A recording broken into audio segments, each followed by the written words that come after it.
We focus a lot here on the struggle for democracy that's emerging around the Arab world. But the one going on in the Kingdom of Bahrain festers largely under the radar. When massive protests for reform and democracy began there nearly 2 years ago, the government clamped down with the help of troops from Saudi Arabia and neighboring Gulf states.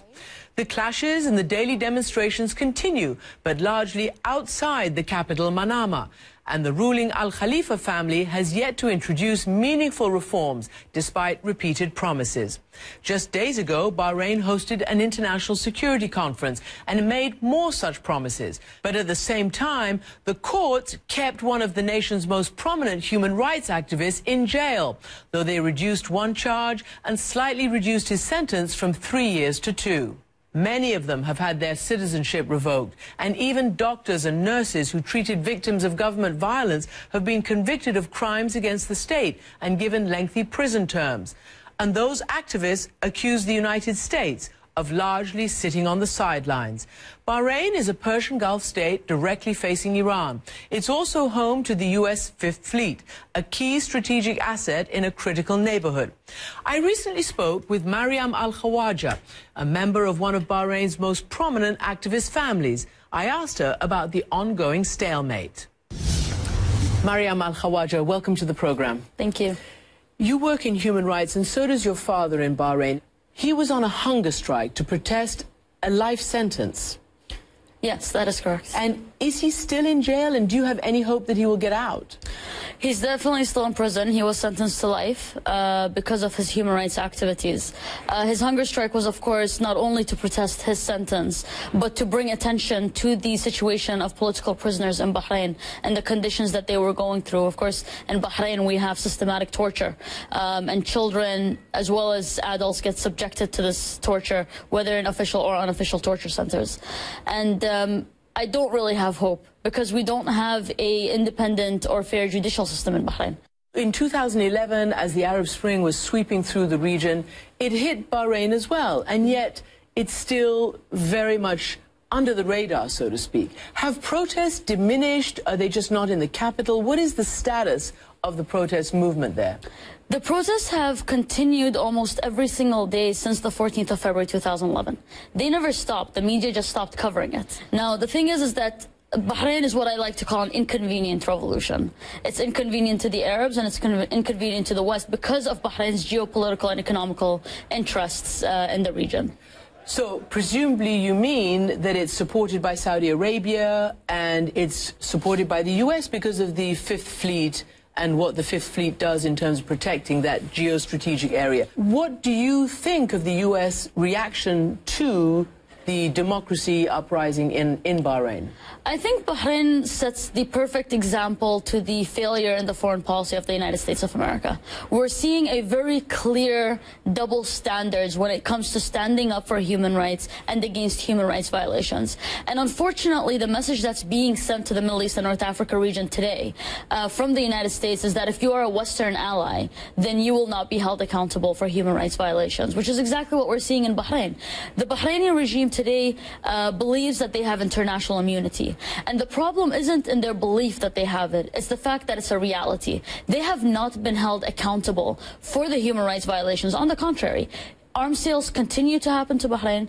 There are several countries that continue to do business as usual with Bahrain, and economical interests continue to take place as well. And what do activists there say about the presence of the U.S. Fifth Fleet? Well, the U.S. Fifth Fleet was never really a part of the issue. The issue was people going out to the streets demanding democracy and human rights and so on. It's become more of an issue now that people on the streets believe that the United States is to some extent complicit in what's happening in Bahrain.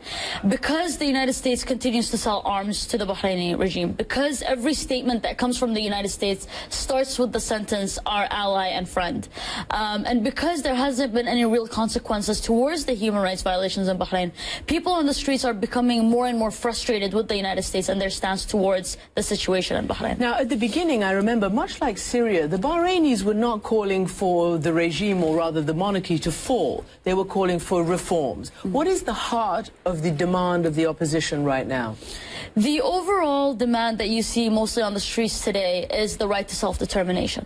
Of course, you have the political societies who are calling for a constitutional monarchy, and you have the people on the streets who are the majority, who are calling for the stepping down of the king himself. And for us as human rights defenders and human rights organizations, for us, of course, our call is not for political change. Our call is for a government that respects human rights, whether it's in the form of a constitutional monarchy or not. But we do call for accountability. And if we find that there is evidence that the king, the prime minister, and the crown prince have been responsible for the human rights violations that have taken place in Bahrain, then they need to be held accountable as well. There is a consensus, a general view that the crown prince, at least, young, moderate, Western educated, has been trying behind the scenes to work for reform. And indeed, the government there says, and I will quote, "The Kingdom of Bahrain has enacted many significant initiatives and reforms.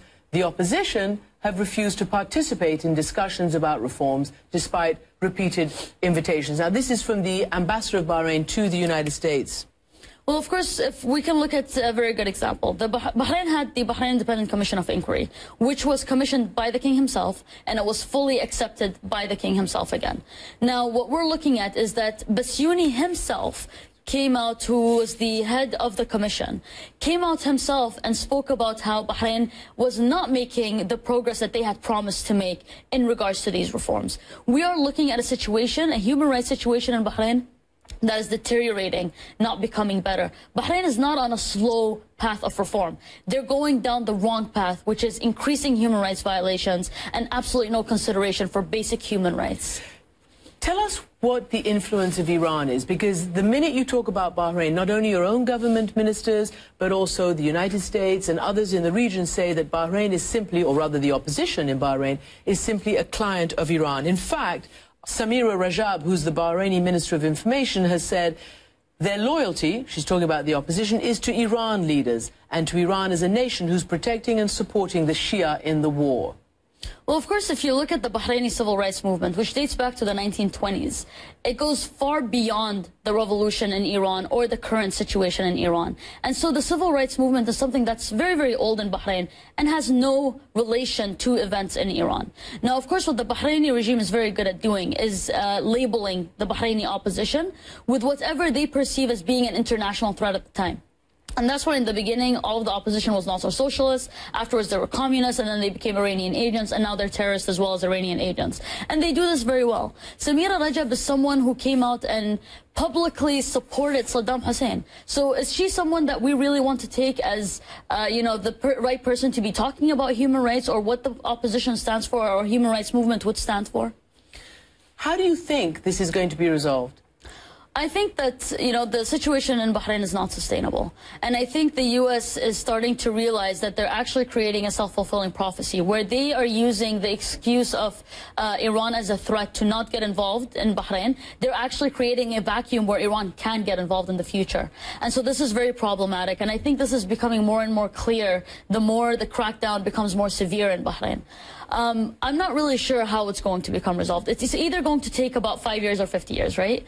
It's either going to come through a very violent revolution that is going to bring about an entire regime change that's going to take much longer, or it's going to come through real international pressure towards stopping human rights violations, which will then open an entire new platform for real reforms to take place. Maryam AlKhawaja, thank you for joining me. Thank you.